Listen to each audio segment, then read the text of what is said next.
right, what you guys got for dad jokes? Man, I got some good stuff. I don't know if it's good or y'all. Father's Day month, so I figured we could honor pops by. Yeah, I feel like dad jokes for me are just normal jokes. Oh, right, yeah. Makes sense. So like, you're like, hey, bring a dad joke in, and I'm like, well, this is like just normal, funny stuff for me. Shine. Yeah, that's what I feel like right now. I looked some up because I'm not great at this. Give me one. I feel like my humor comes more from like snarky statements or like like deadpanning, and just kind of being like, you know, like it's very. I like commentary on present situation. Yeah. So like I feel like I'm at dinner and like something happens and like the commentary on it, like that's where I found my humor. So I found one. It was have you heard the new bagpipe player? No, I haven't. They killed it. That's a good one, right? That's a good one. Yeah. Yeah, I was proud of that one. I didn't come up with it, but I like it. You got some? Yeah, I got a couple. You beat that? What do you call a fish that wears a bow tie? I don't know. What? Sophisticated. Sophisticated. A bear with no teeth. A gummy bear. That's like one of my favorites. That's a good one, right? That's one of my favorites. It's a classic. How do you find Will Smith in a snowstorm? You got that one? I copied the same thing. You look for Fresh Prince. Hey, let's go. I literally copied the same one. We went to the same website. I just scrolled like 10. My favorite of all time is why did God only make one Yogi Bear? Ooh, what? He tried to make another, but instead he made a boo-boo. That's a good one. Oh, man. God doesn't make boo-boos. It was a joke. Right. Yeah, preface that. What's Forrest Gump's password? Hey, that's a good one. What's his password? I don't know what. One Forrest one. Singing in the shower is fun until you get soap in your mouth. Then it's a soap opera. I thought it was a question, and then it was like a pause, a pregnant pause. You gotta let that one breathe a little bit more. Yeah, delivery. Yeah. Like, it's gotta be like, singing in the shower is fun. Till you get soap in your mouth. Right. Then it's a soap opera. Yeah. There is a really funny one that's about, what, you got any more, Johnny? What do you call a bundle of hay in a church? Ooh. I don't know, what? Christian Bale.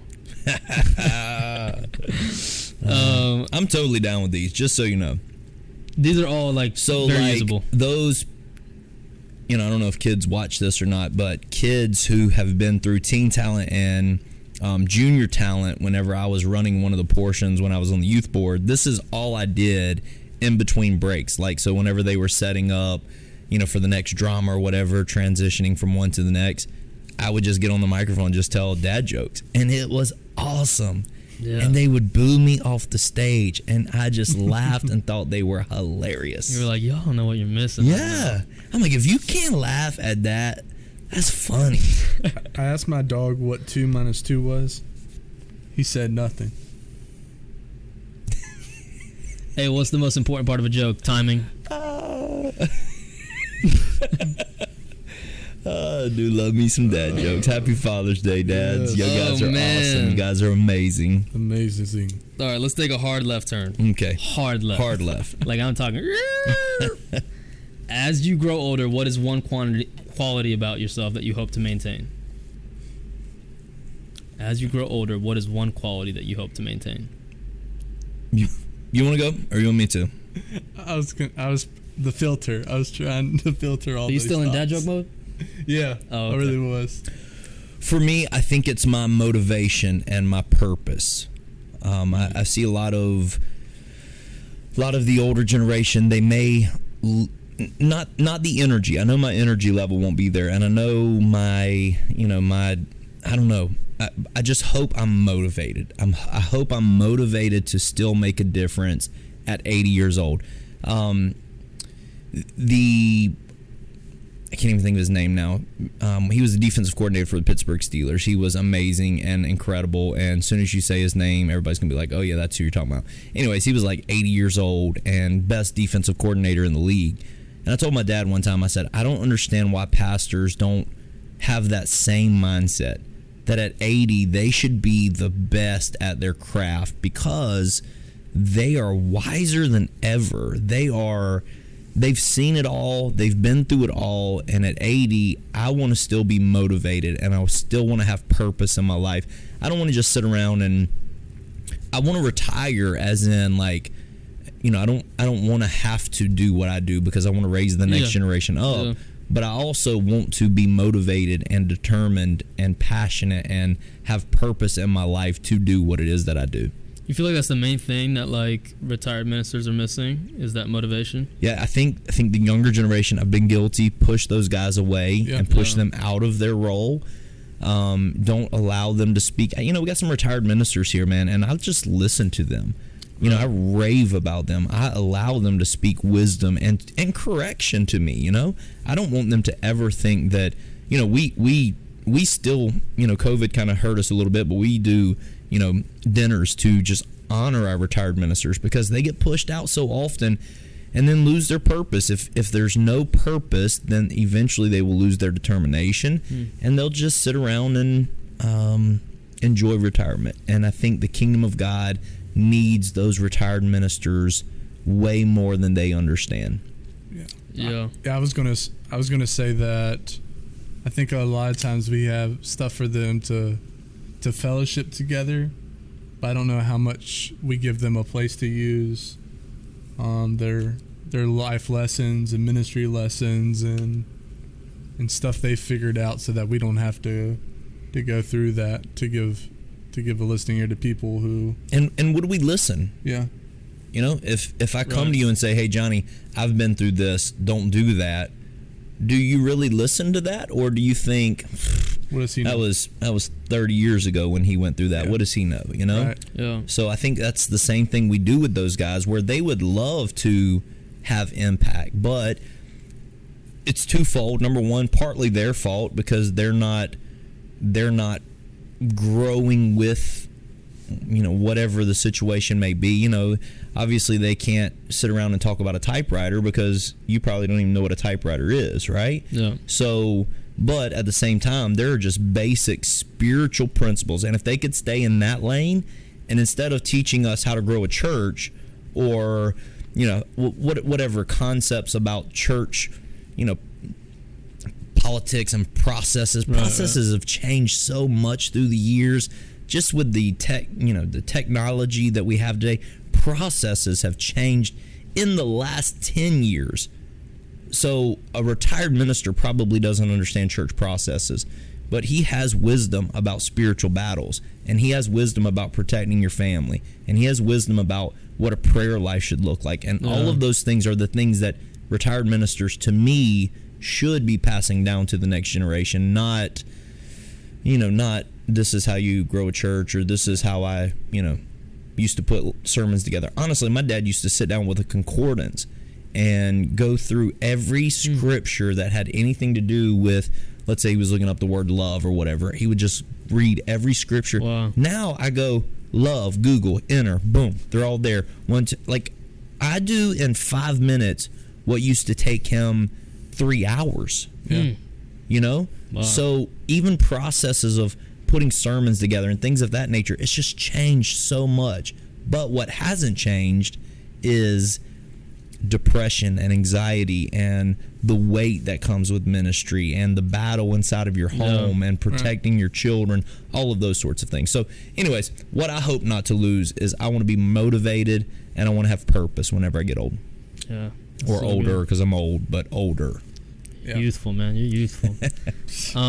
I would say probably like a sound mind and just the continual, like, I feel like I'd never want to get to the place where I'm done seeking God's voice to move things in my life. And that mixed in with, like, always thinking, I feel like I also would love to keep the compassion for people and to not get to a place where I'm just like, all right, now it's just about me and my family. Yeah. You know, I want to continue to try to pour out and to keep that a thing. You know, I want to right now what I feel like I want from, you know, that person. I want to instill that so that when I'm, you know, 60, 70, it's common nature for me. It's just easy to happen, you know, that I don't have to fight to desire that. Miss May said that last night in prayer. That was so good. Yeah. About, you go to Costco in your prayer life, stop going by the grocery store every day trying to get what you need from God, and instead go pack it up, get faith ready, so when you need faith, you already have faith in the house, or perseverance or love or compassion or whatever it is. So you're banking it now so that when you're old and you need it, it's already there. It's already something that you've put away. So good. And then we were in the office last night, and we were trying to clean some stuff out the freezer, and I was like, this is the next stanza right here. You gotta clean it out to make room for what you're putting in. Which again, Miss May, she's probably 70 years old, maybe, I don't know, somewhere around there, and just to speak such wisdom over a house full of people, it was so simple and yet so wise, and all of us were like, man, that was so good. It was 100%. So good.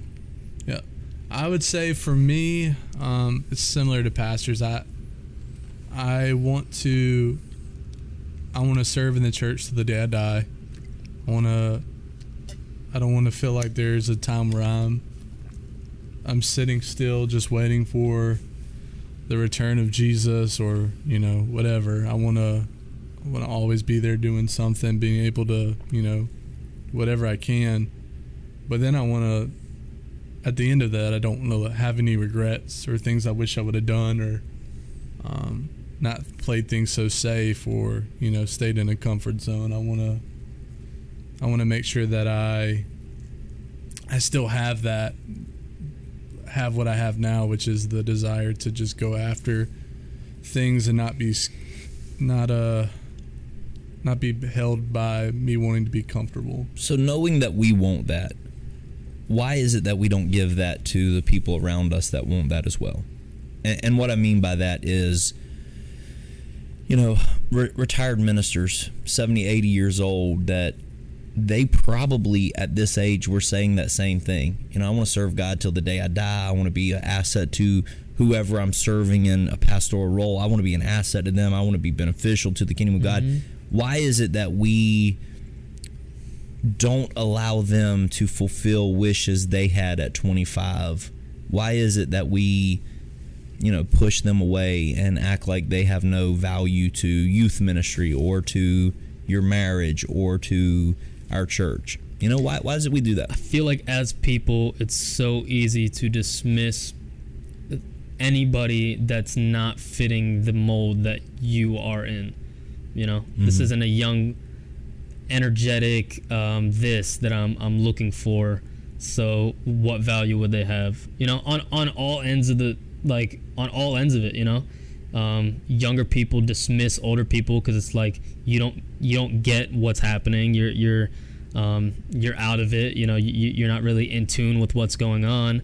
And then you have the other people that say young people, you're lacking wisdom and you're just a fireball and you have no direction, and so this kind of like everybody's looking at the thing that's not fitting into where they are and going, oh, what value would you have for me? And it sucks because there's so much that you miss out on. There's so much on all sides of it. There's so much that you gain from opening up and kind of going, hey, I'm lacking in this, and you could fill it perfectly, but it's the ability to say, what could that be? What is the area that's lacking? And I think a lot of times maybe it's pride that's like too much to say, I need more wisdom here, I need somebody that can offer me more wisdom, and it's not the thing that looks flashy. It's not the one that is the one that's like an all-star at the church. It may be the retired minister that's just kind of wanting to do something, but nobody, like, not a lot of people know them, and they don't get a lot of praise, and so it's not like an all-star that just comes in and just kills it, but it could be so perfect. I think we've turned the church culture into looking so much like the world at times, and I don't mean that in a sinful way. I mean in a we send you off in a shout of praise, and we rejoice over what you've done for the last 30 years. But now we wash our hands of you, right, and we don't need you in this company anymore.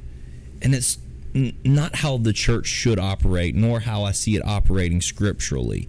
And so I think something that we've been talking a lot about the office, and something that I've been dealing with personally, is just the concept of, if Paul were pastoring our church, if Peter were pastoring our church, what would he do with retired ministers? And I think he would take them to dinner often, and I think he would learn from them and glean from them, and I think he would give them not opportunities. I mean, opportunities to preach, sure, but not opportunities to share the stories of what God has done for them. 100%, yeah. And so I think we as a church culture oftentimes celebrate them in the moment. You're retired, that's awesome, praise God. And then we, almost, again, wash our hands of them. We're done with you. Now sit down, shut up, and, don't make commotion. Yeah. And I would just love for our church to be different. I would love for retired ministers out there to know that this is a place, not retired ministers that, I'm not asking you to come to this church. I'm just saying I want retired ministers at this church to know this is a place that's going to value them, celebrate them, rejoice with them, and ultimately help them live out the last years of their life with purpose and still making an impact in the kingdom of God. That needs to be the plea of the young people in the church. We need to do a better job of making it a priority to go out and say, hey, I need your wise counsel. Yeah. I need you to pour into me. It's not an option. I need it from you. I need these things that only someone like you can offer. That's a huge thing that needs to shift as well. Is not this sort of hey, you play your field, we'll play our field, and then hopefully everybody comes out on top. Yeah, it's like, nah, we need your wise counsel. I mean, my son doesn't want my wise counsel, right? So it's something that is common. Yeah.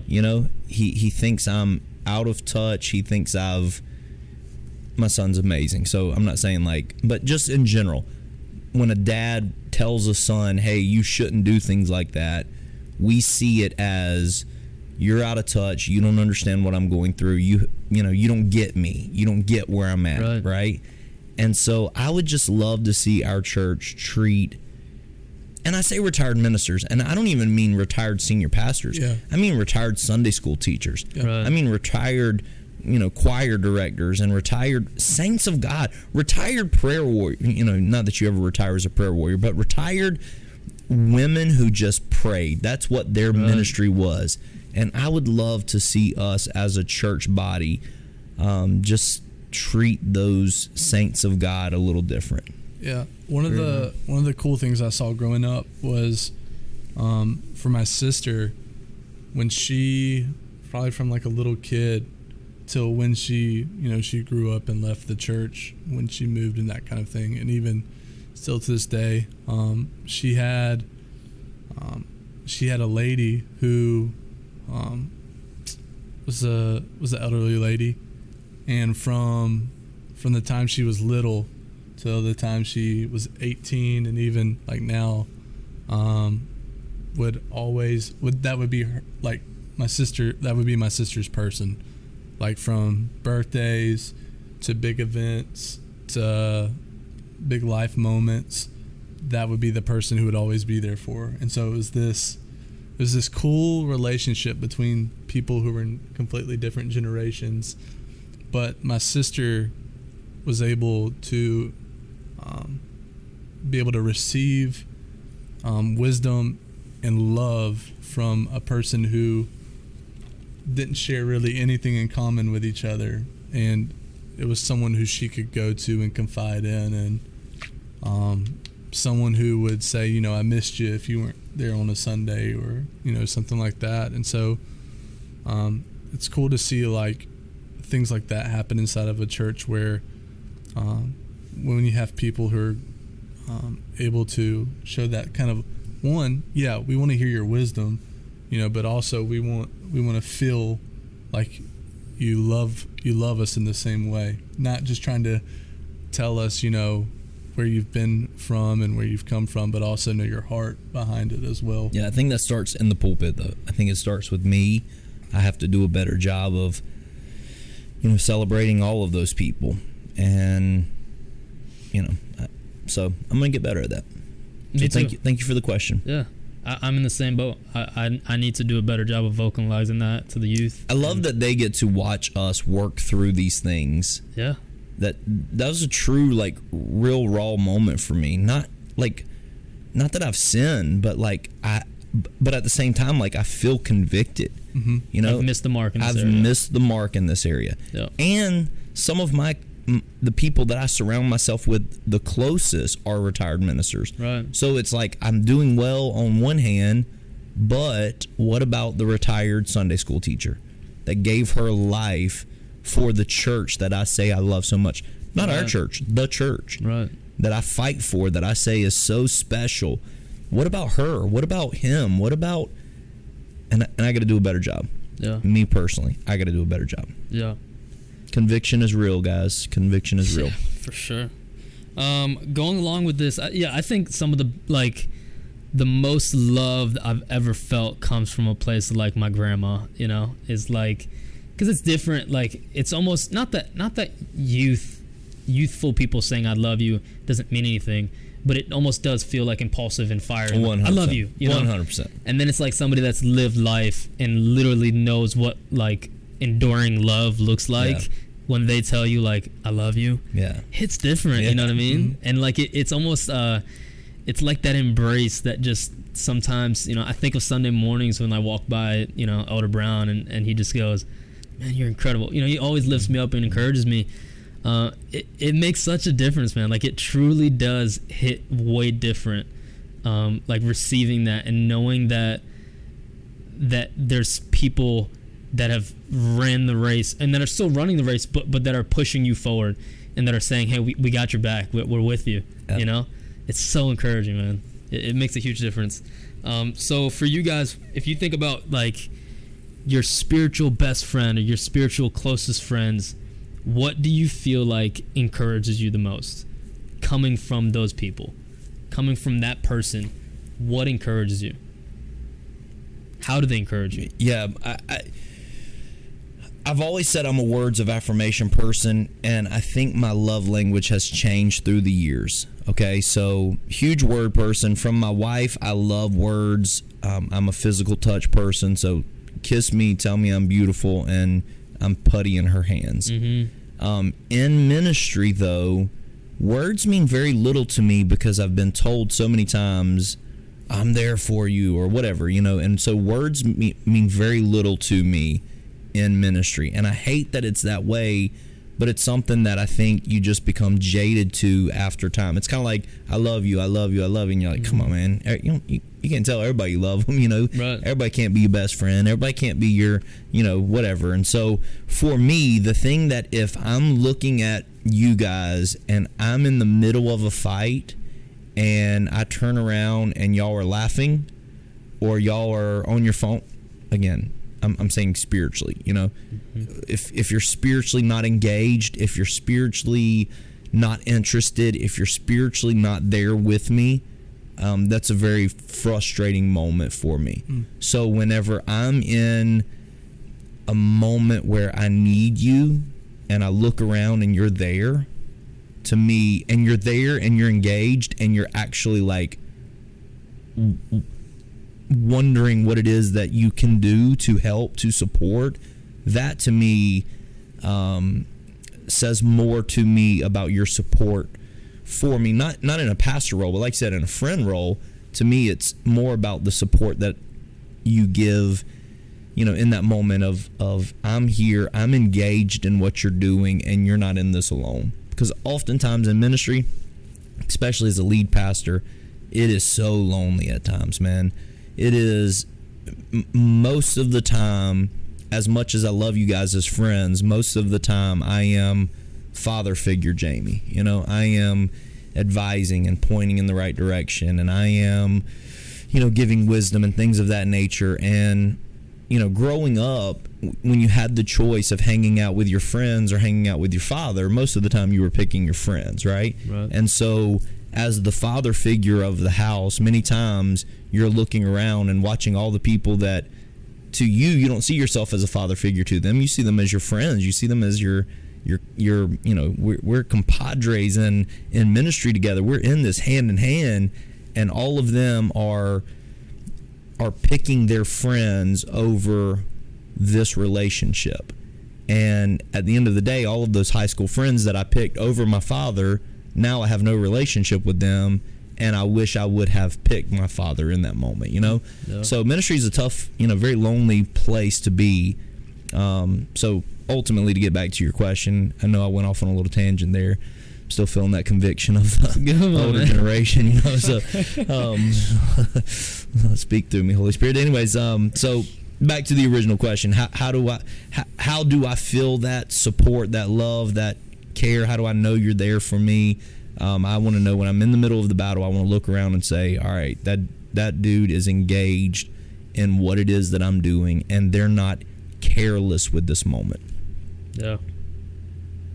What you, bro? Man, you should probably re-ask the question. No, I'm good. Yeah. I got it.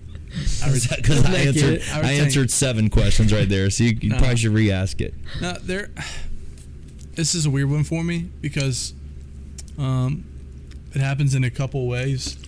I think first, this is going to sound probably pretty bad when it comes out of my mouth, but I can take words of affirmation from certain people and I value it. Only a select few of people. It's a small group of people, because not that the people don't mean it when they say it, but it's in my mind says that, oh, you're just saying that. They're trying to encourage you. But when there's a select few of people who are really close to me who when I know they don't have to say something, and then they encourage me with something, then it takes me in a moment where, you know, maybe I'm feeling beat up, or I'm feeling like, you know, I don't know how I'm going to get through this next moment or the next day, or, you know, whatever it may be. And I know, because like, it's almost like I'm reminded of the capability that I have, the person I am called to be. And so one part is affirmation, and then I think the other part is people who are just there with me in the midst of things, and want to, you know, not just hang out with me, but serve with me and help me in situations. And so then in those moments, you know, it's those things. And then there's certain times where certain people are able to just encourage and recognize when I'm in a funk, or, you know, I need seriously to be prodded and to be awakened out of this whatever I'm in, and have to get through it. And so it depends on the situation, but there's different ways. Usually it's either some kind of affirmation from close people, or serving together in some situation, helping me out, or, you know, pushing me to go forward. For sure. Yeah. I mean, my heart usually, in moments that I feel like I need encouragement from a spiritual friend, goes to a place of, I want the most authentic way that this should be handled. Like, that's what in the back of my mind is going on. Like, if I have a friend and I'm trusting them in a moment to have that conversation, or just people in general that pour into me, I truly don't want the not challenging me. I really don't want it to feel like you're just holding on to my feelings and trying to make me feel like you're just listening. Because that, like, in those moments, to me, my stomach starts to turn, and it starts to be like, you really don't, like truly care, you know? And that's a bad place because a lot of people, like, their intention is that they do care because that's where their heart's coming from. But in my mind, it's like I want us to both be caring for the same things, you know? I want us to both be caring that if I need correction, obviously I want it with love, but I need that correction. Yeah. You know what I mean? And it's tough and it's frustrating, and I know I push back a little bit sometimes, but it's like if I come out feeling like I was just kind of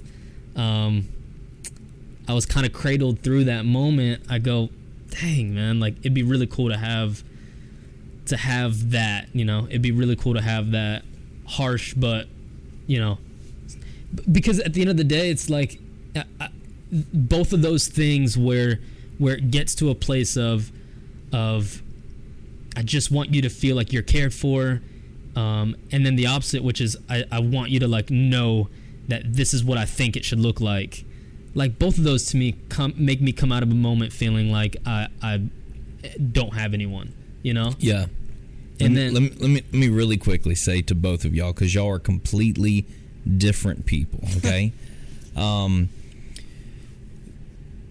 Johnny gets correction from me a lot more than you do, because for me, this is going to sound like a slight to Johnny. I don't mean this as a slight. You listen well. So when I say, hey, I want that purple, you ask follow-up questions. You make sure when you leave the room that you know exactly what I want, and there is no... You make sure that you're pre-correcting yourself, right? And I look at Johnny and I say, I want it purple. He goes, done, runs out of the room. He's 4 steps in, and all of a sudden comes back and he goes, what do you want purple? You know, he's already bought paint for it. And I'm like, you know, all you needed was a marker, you know, like, so Johnny and you are completely different in that mindset. You walk away with questions answered so that you don't have to be corrected on the back end. And so I say that to you as a compliment. Sometimes you're frustrating in the front end where you want so much clarity, and I'm like, I don't care. What color purple? I don't care. Purple. Pick a purple, you know? Like, it doesn't matter to me. Yeah. Pick a purple. Right. Purple's purple to me. Pick one, you know? And you're like, well, there's 17 colors of purple, you know? And so I'm kind of right in the middle of y'all, where I'm ready to run out, but I'm like, okay, so I'm right in the middle. So, but you walk away with a lot of questions answered so that you don't have to get corrected on the back end. So that is a testament to who you are as a person, and not that you never do anything wrong in the office or in ministry or whatever, because we've had those conversations, absolutely. But I think the correcting process looks different for you and Johnny. Yeah. You're being corrected on the front end, self-correction by asking questions, that Johnny's having to be corrected on the back end because he was so excited to get started and to start the process that he got 7 steps in and then goes, hey, what are we trying to get purple, you know? Yeah. Which makes sense because it leaves us in different spots, you know? I found myself, like in high school, I would be the guy that turned in the video or turned in the project 3 weeks late because I was trying so hard to make it like exactly how I wanted it when it was turned in, that I'd rather take the route of, hey teacher, can I take another week or 2 weeks or 3 weeks, because I really wanted to be perfect, you know, and it just wouldn't get done. And I'm gotten a little bit better now, but that's still like a tendency in my character, is that like almost in a bad way of like it's okay, it's all right that this one's not going to be the best ever, you know. Just get it out, just get it done. Like you said, just make it purple. Yeah, just make it purple. It's a struggle for me sometimes. Pick a purple and make it. There's 17 different shades of purple though. So when you guys were teenagers, what influenced you the most? Like for me, it's really weird. I grew up in a really weird time, and I feel like YouTube was probably like in my top 3, which sounds terrible and it sounds crazy. Like, why would you let your kid? And it wasn't like it was terrible people, but I found people on YouTube that I really liked in my early teen years, and I watched them like all the time, and they like created this character in my head. I was like, that'd be cool, you know. What do you guys feel like? Yeah, that wasn't me. I know it's super weird to even say that. Well, I didn't even have YouTube when I was a teenager. Oh my Lord. Sorry, bro. Just knocked the mic right on Johnny's belly. First time ever, and now it's just messed up. There's no way. So for me, the biggest influence I had in my life as a teenager was my brother. My brother was, bro, if you're watching this, I say this and I mean it with all sincerity. He taught me, he answered questions of stuff that I couldn't ask mom and dad because I didn't want to look unholy or unrighteous or bad or whatever. He protected me from stuff when I made mistakes. He protected me from mom and dad for the beating that I should have gotten, you know. He stood up for me. I learned so much from watching him and how righteous he was every single day and every single moment. He always just chose his righteousness, his walk with Christ above everything else. He wasn't the greatest evangelist. He wasn't the greatest, you know, like going out and sharing his faith. That just wasn't him.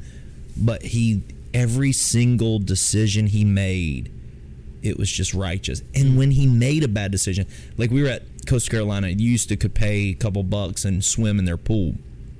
So we would go out there and we'd swim, and you know there were a bunch of us there, and we were in the boys' locker room, and there were like 6 or 8 of them. I don't know, 3 or 4 got caught, but they were jumping and punching the ceiling tiles out.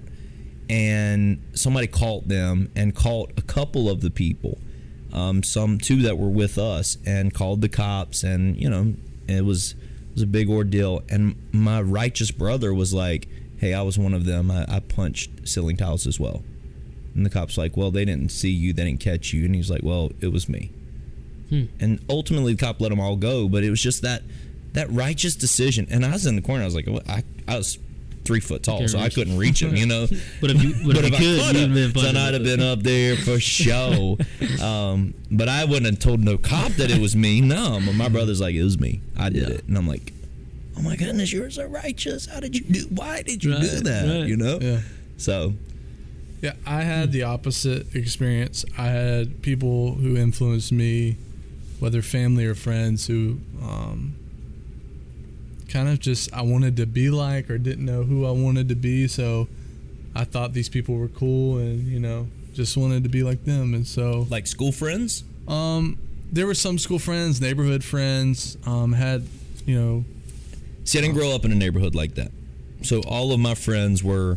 church friends and school friends. No, not. You grew up in a neighborhood? I moved a bunch. You did move a bunch. So I didn't really. I think that's like obviously my main influence was my family, but like the most like outside like random influence, because I didn't really have like a steady constant group of people that I was around a lot. So I looked for that in other places. But you feel like you had like that neighborhood. Yeah, like hood boys, like that sort of crew. Like you left the house and you they were walked like around with a baseball you. bat, and they were like, "Oh, the boys are out." And they'll throw rocks at your window. Johnny! I was just dumb. I did really dumb things, and a lot of stuff I didn't get caught on, or if maybe my parents knew and they just didn't say anything. They totally knew. Praying that he grew out of it. Kids, if you're watching this, your parents totally know. Your parents established that, man. And I did find out later. Know. I found out later in life, my parents knew a lot of the things I was doing and just believed so much that God was going to do something in my life that they were. I was like, why didn't you do something? You know? Thank you, Mom and Dad. Yeah, I mean, it was incredible, but. So hood boy, you a hood boy. Neighborhood boys and. So outside influence, outside of, because he said YouTube, outside of relationships, like people that you had, I'll throw out one. True story. Will Smith. Will Smith. Let's go. I love that dude. Yeah.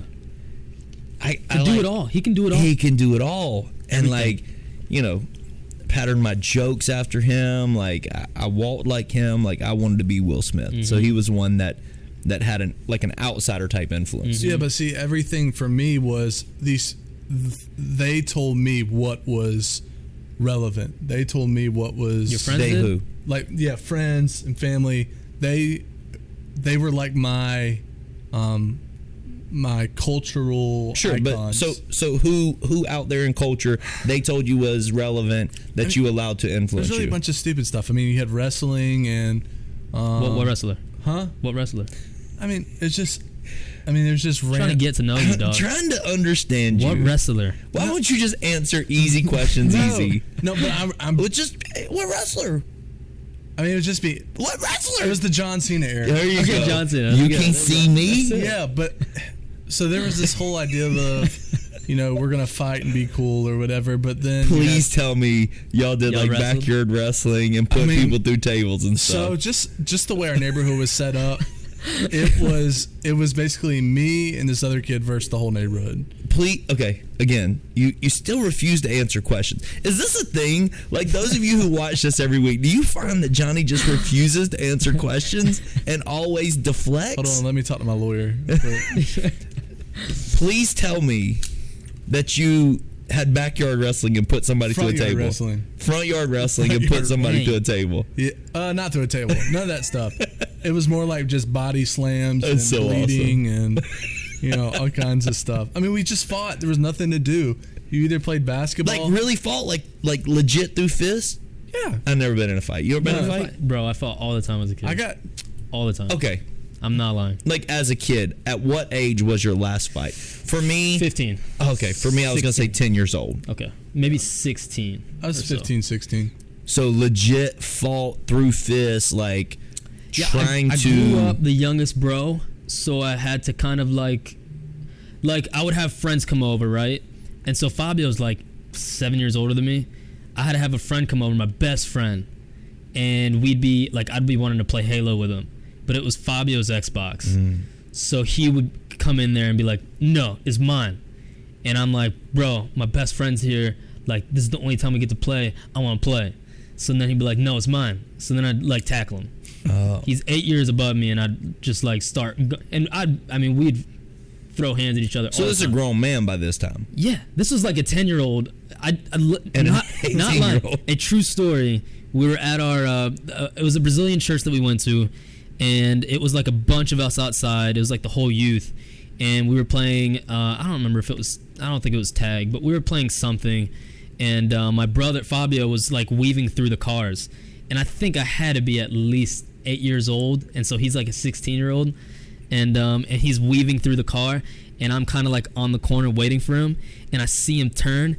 And I took off. And I straight vault into his chest and tackle him. I was like an 8-year-old. Goldberg speared I took him down. Nice. And, so that was the other best friend that I was talking about. The one that you FaceTimed.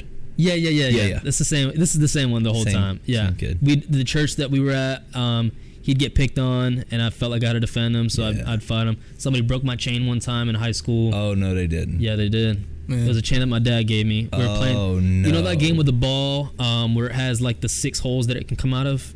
Do you know what I'm talking about? No. I have no clue what it's called. But you throw the ball in and it can come out of like 6 different holes. And you have to like try to catch it and throw it back in. And we were playing that, and he just grabbed me from behind and just ripped my chain. Dang. I was so mad. And you said, not today, sucker. You ain't breaking my chain. That's the chain that my dad gave me. Yeah. Now you about to catch these Put these mitts on him. But I remember in elementary school, there was a kid that was like at least 3 grades above me. Like, you know those kids that are just like legitimately freaks of nature? Like, you should not be enrolled in school with us right now. It was that kind of kid. He had to be at least like 5'10", and this is like literally elementary school. And I wasn't even picking a fight with him. And I remember we were just all like circled around. You know those like weird pits that would just happen where like all the kids are circled around, and he's just kind of like, he's literally Goliath, calling you just out. Calling people out, like come in the circle. Dang. And he picks me, and he legitimately grabs me and puts his hand on my leg and one on my chest and puts me over his head. I mean, at this point, I probably weigh 60 pounds, and this is like a 140-pound kid picking me up over his head and just throws me. Like, I can't describe it any differently. He picks me up and just throws me, and I fell flat on my stomach. That's the first time that I ever got the wind knocked out of me. It was just, he probably threw me about 8 feet, and it just, Well, thank God for his redemption and his restoration. I got no clue where he is now. And his deliverance, because these guys don't throw hands anymore, in case you're wondering. They're redeemed just in the air. Aren't throwing fists anymore. Praise the Lord. Say, for sure. The other thing would be baseball. That was another big influence. You fought on baseball field? No, it would be more like the things that come along with baseball, like chewing backer. Yeah, all that stuff. What's that? And chewing backer? Backer? Oh, is that tobacco? Yeah.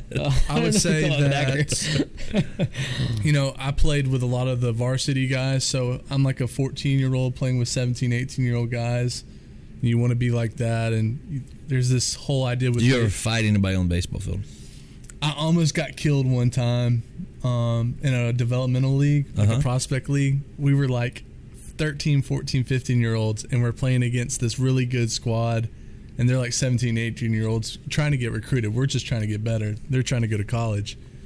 And it was at a minor league stadium, this prospect league, and the parents from the other team, because it's a minor league stadium, they started drinking and stuff, and they started like yelling at the kids and whatnot. It was very bad.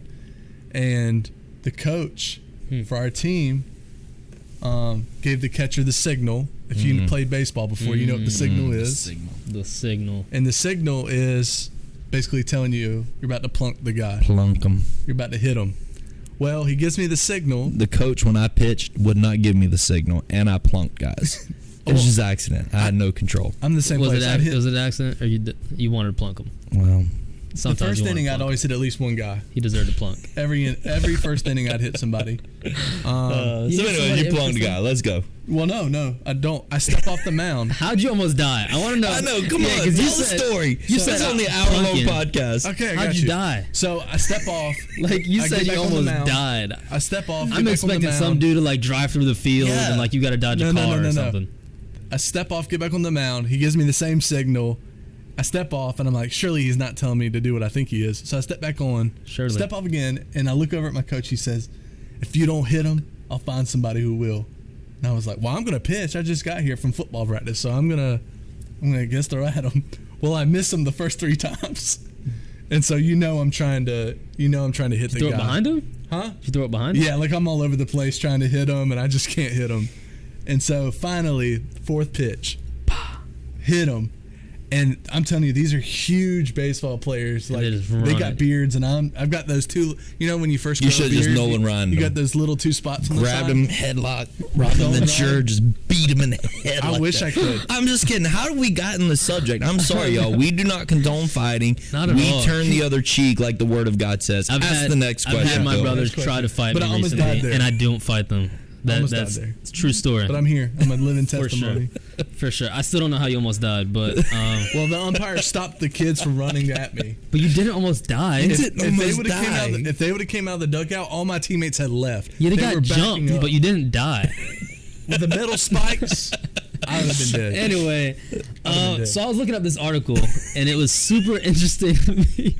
I'd be R.I.P. R.I.P. Willie Kilman. Oh my gosh, that dude is almost dead. Kilman. Loved son. All right. Anyway, so I was looking up this article, and it was 10 most common questions that people desire to ask their pastor but are too afraid to ask him. Oh Lord, are you scared of this list? Terrified. There's some. I didn't create this list, so if you feel like it's a bad question, it's a bad question because this is what people are wanting to know. Okay. And so you just say, Are you going to ask me all 10 of them? Some of them aren't that deep. Okay, go for it. What do pastors do during the week? This is number one thing that people out there going, got to be kidding me. This is the number one thing that people are curious about from a pastor. Well, today... You ain't human, right? I love that as number one. Today, I woke up at 5:30, I'll say. Got dressed, started working about 6:15. Had my first phone call of the day about ministry things at 6:45. I got into the office at about 7:50 and started with setting an agenda for the day for staff meeting. Had staff meeting for about 2 hours.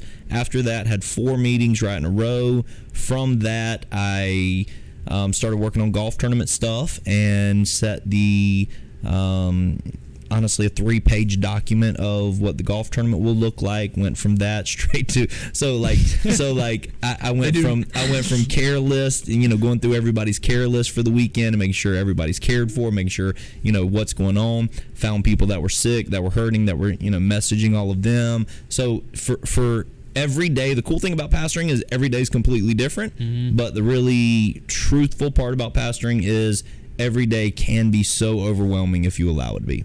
Yeah. So what I do through the week is completely different every single day, but there is very little time to golf. I'll say that. That's funny. The thing that it literally mentions how people think we eat fried chicken and play golf. Playing golf all day. Yep. Yeah. Number 2, how much time does it take to prepare a sermon? Depends. Y'all saw this last week. Most weeks I'd say 15 hours, just ballpark it. Most week I'd say 15 hours is kind of a good healthy guesstimation. Last week it took me 2. Yep. I don't know, I can't explain it. God just started revealing some stuff to me. I put it together and it was, hey, I'm done. Here's Sim, here's what the end of the service is going to look like. Yep. How much time would you like to spend on a sermon per week? I would love to say that, again, what is sermon preparation, what is not? For me, putting the sermon together, reading, the concepts of what the sermon looks like, everything in context in the Bible, prayerful, heartfelt prayer over the service, over the sermon, things of that nature. I would love to say every single service or sermon I'm putting 30 to 40 hours in. That's where I would love to be. Yeah. I am not there. And honestly, probably because of question 1, I'm not there because life is so busy in the office that I'm too busy, with answering other questions and doing other things that I miss out on time preparing for the message. Yeah. Number 3, we kind of talked about a couple weeks ago on the podcast. Do pastors make a lot of money? This is the third Lord Jesus. most curious question. I will say that I am very blessed. I love our church.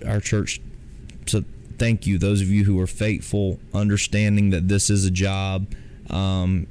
Gary Rose, whenever he was on our board, a few years ago, he said, he's like, one of my last pleas from the board is that you'll get a raise. And I immediately said, no, that's not what I'm after. It's not what I want. And his response was, I've never seen somebody fight, and they get 4 years on the board. He said, I've never seen somebody fight so hard not to get a raise.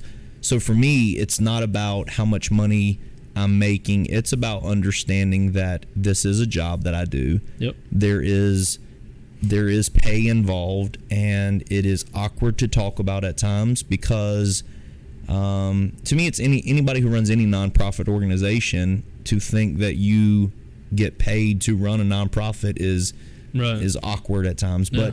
But yeah, pastors make decent money. I wouldn't say you're retiring on what you make. I think your benefits are eternal, but you are cared for in other ways as well, which is really cool. Where people will buy you dinner here and there and do things for your family, which is really cool. But so yeah, I think I'm pay is going to be comparable to what area you live in. If you live in Charlotte, you're going to get paid a lot more than you do if you live in Myrtle Beach. Yeah. If you live in Myrtle Beach, you're going to get paid a lot less than you do if you live in Greenville. Yeah. That sort of thing. 100%. I feel like this one you kind of get to sit on, but it's what do pastors usually talk about when they get together? I love the pastors that I hang out with because we talk ministry. We talk real life, real ministry stuff. We talk the word. We talk. I don't hang out with pastors that want to talk things other than those things. Right.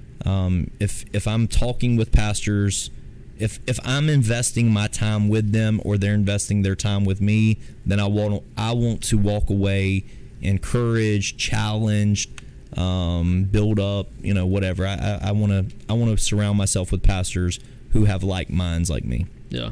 Number 5, super easy. Do all pastors get along with each other? No. What's the hardest part about pastoral ministry? That's number 6. Isn't easy. You don't want me to. I mean, it's easy. You know what I mean? Of course not. You know? Of course not. Of course not.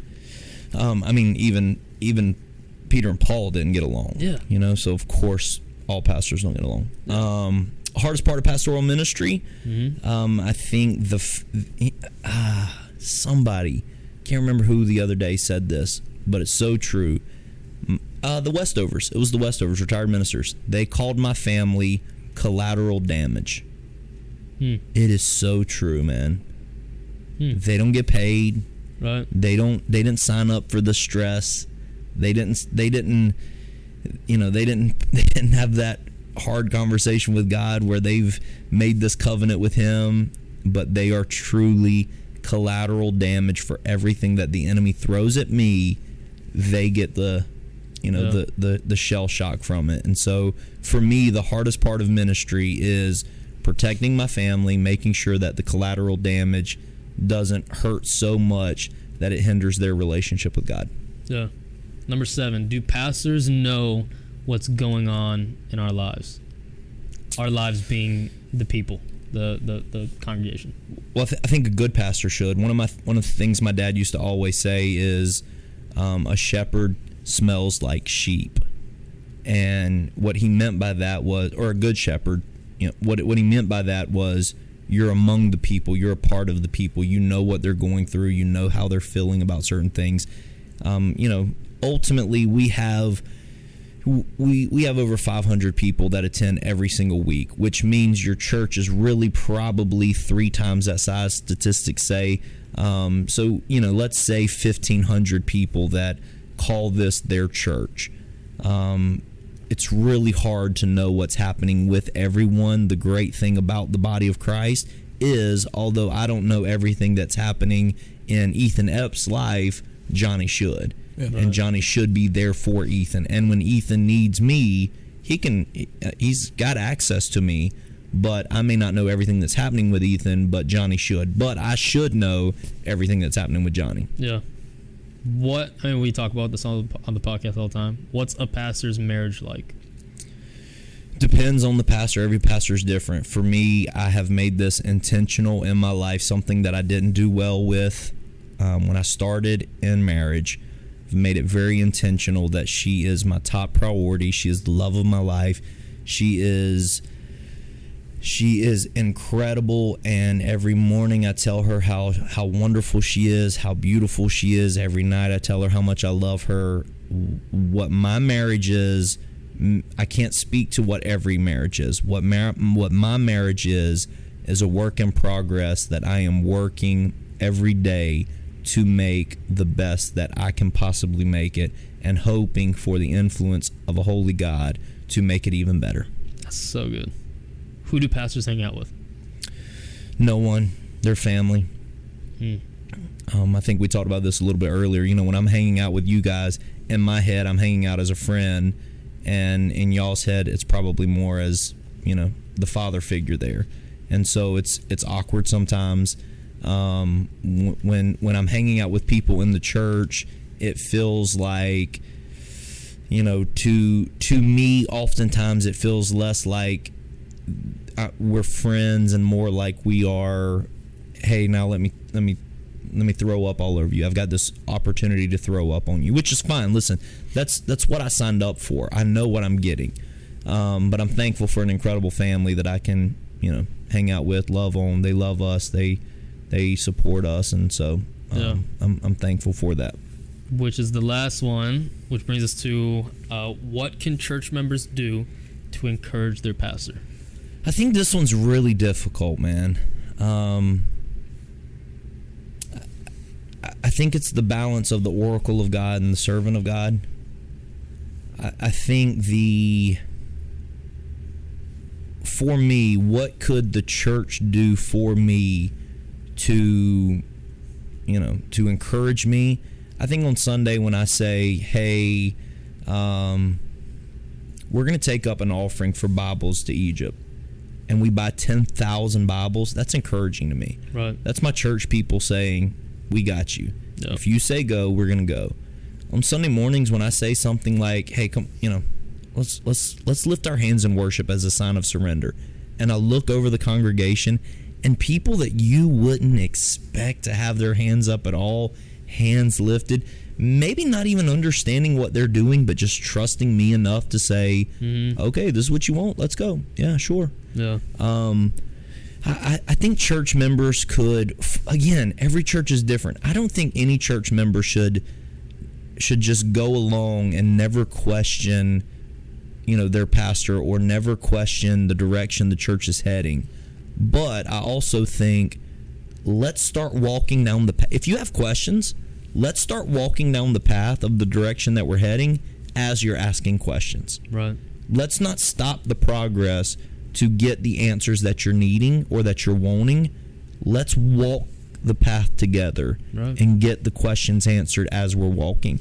And then for me, top priority, what every church member could do to support their pastor is fight for unity.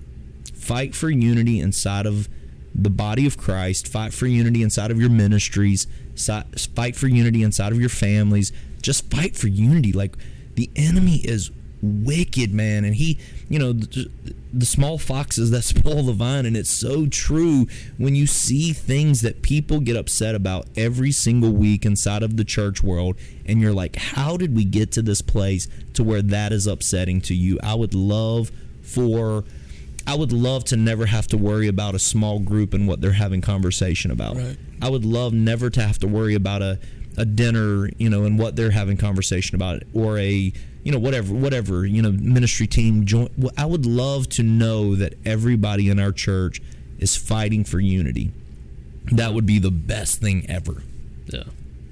That's super encouraging. I mean, because if you think about it in terms of how those things end up building you, it all kind of comes back around. You know what I mean? Like that builds you up, and then ultimately it enables those other things to happen too, and that you're able to flow in those things better. You're able to not have to worry about toughing through that friction at times. You're able to then, instead of having to look back and say, hey, why is this little squabble happening? You're able to keep your eyes on the vision and keep dreaming about where we're going, instead of having to put out all these little small fires everywhere. Especially for someone who's been in leadership and leading the church for as long as I have, and to me have proven myself in I'm going to try my best to be righteous. I'm not always going to get it right, and when I don't get it right, I'm going to apologize. But I'm going to try my best to make every decision I can the most righteous decision inside of our church.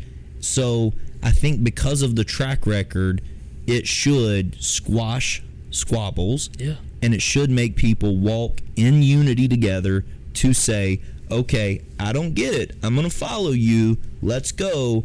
While we're walking, can you help explain this to me? I'm going with you. I trust you. I'm with you. Yeah. But as we're walking, can you answer these questions for me? Because it's who you are. You know what I mean? You've just by having relationship with you, it changes how I would normally phrase a question. You know what I mean? Yeah. It's different when you're looking from the outside and going, why are we doing this and why are we doing that? Than saying, I have a relationship with you. I really want to know what this decision means.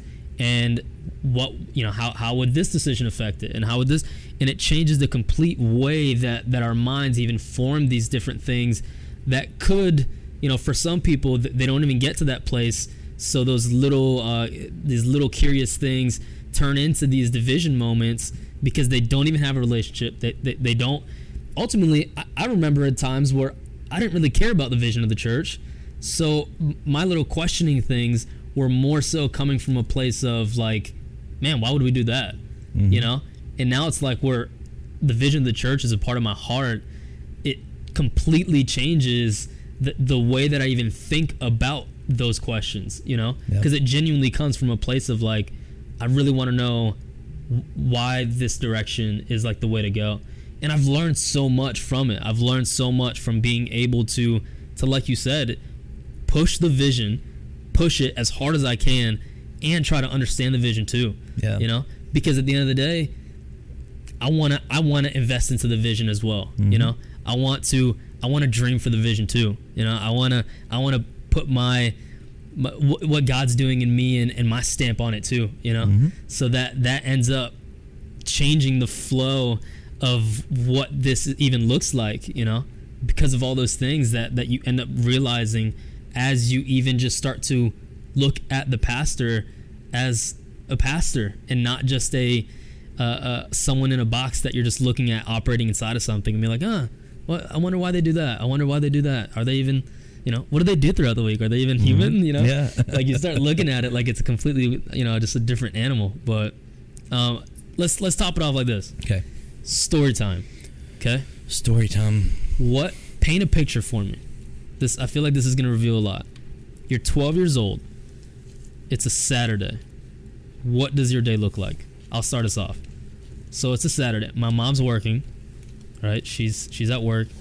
My sister lives near me, so I'm like I'm unhooking my Xbox and I'm bringing it over there. I'm, you know, playing with my nephew because he's a little baby. I'm binge watching Naruto. Playing Mortal Kombat. I'm eating Little Caesars. This is my Saturday. I'm beating my brother in almost every game possible. And I'd have some guys that around that time when I was 12, I would have some neighborhood friends as well that I gooned around with. Yeah. We wouldn't be wrestling, but we'd be walking around claiming our territory. Yeah. What are your guys' Saturday look like at 12 years old? Saturday, 12 years old. I am waking up early in the morning and going to some park somewhere playing baseball. Rock Hill, Florence, Columbia, somewhere I'm getting ready to play in a tournament, in the hotel, figuring out which jersey I'm wearing that day, and you know, that's all I did was sports. So Saturday I'm playing baseball somewhere, probably Saturday. You about pitching. to get jumped? Huh? You about to get jumped by a team? Nah, not then. 12 years old, you life? shouldn't be getting jumped by anybody. Not any time, but 12 years old in baseball, that shouldn't have to be worrying about that. So when did your coach tell you to? I was late teens, 14, 15. Oh, okay. Yeah, I was 14, 15. Literally just got from football practice, and I was like closing the game out pitching. Interesting. And 12 years old, my mom was working. My dad ran a paper out in the middle of the night, so he always slept in. My brother was an early riser, so he, 6 o'clock in the morning, we were up, we were eating cereal, we were watching country music television. Again, I don't know why my parents watched that, CMT, and my brothers loved it, and we watched it all the time. We would play home run derby inside of the house. We had these little areas on the house where this is a home run if it hits here. Play home run derby in the house, and then, as soon as it got, 8, 9 o'clock or whatever, we're going outside. We're playing basketball together. We're calling friends and saying, "Hey, let's go to the mall." The mall was the big thing back then. Go to Myrtle Square Mall and walk around, and go into the arcade, play arcade games all day long. And what was your best one? So I loved NBA Jam. NBA Jam was awesome. Area 51 shooting game, me and Pastor Tony crushed that. So yeah, around that age is when my brother's friends started driving, and my brother just let me go along for the ride. So yeah, that's where I was. I was tagging along with my brother wherever he was going that day, and most of the time it was just the mall. Yeah, just walking around, eating lunch there, and hanging out and playing arcade games. That's cool, man. Yeah, that's cool. It's different how everybody 12 years old looks so different, man. Different times. True story. This is fun. Thank you guys for watching. Thank you for tuning in. Had a blast. Had a lot of good conversation. Learned a lot about Pastor. Like, that was cool. But yeah, appreciate you guys. We'll catch you next week. I think next podcast I want to do questions that I would love to know about you guys. Oh, let's do it. I'm game for that. Next podcast brought to you by you gotta be prepared questions for that, in Pastor Jamie's mind. Dang. Pastor Jamie takeover. Yeah, let's do that. Let's do that. All right, guys. See ya.